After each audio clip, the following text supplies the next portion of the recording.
पहिला सोमार के सनम धोखा देली जाल धारी कैसे हम पहिला सोमार के सनम धोखा देली जाल धारी कैसे हम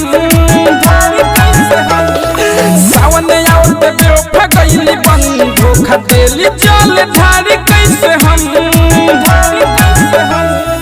पहिला सोमार के सनम धोखा देली जाल धारी कैसे हम पहिला सोमार के सनम धोखा देली जाल धारी कैसे हम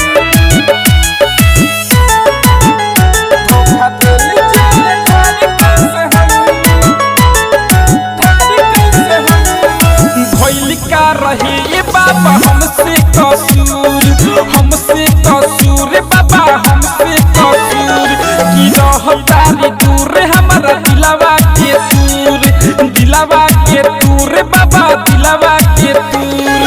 भइल का रहे बाबा हमसे कसूर बाबा हमसे कसूर की रहतारी दूर हमारा दिलवा के दूर बाबा दिलवा के दूर काहे वो भइल तेर हम धोखा देली जाल धारी कैसे हम पहिला सोमार के सनम धोखा देली जाल धारी कैसे हम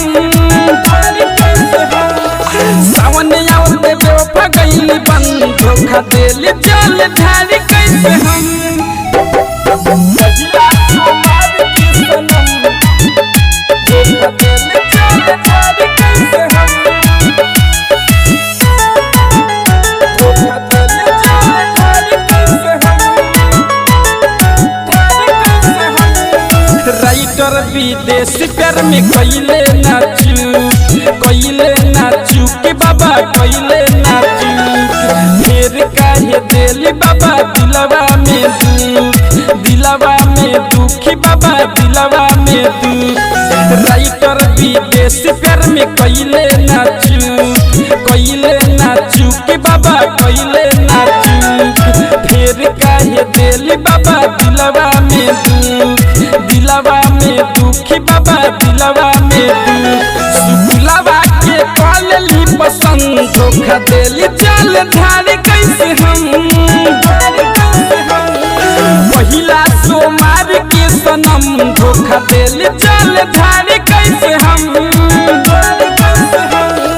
सावन आवत बेवफा गइली बन धोखा देली जाल धारी कैसे हम। सोनी रिकॉर्डिंग स्टूडियो, हनुमान मंदिर, तेलहिया।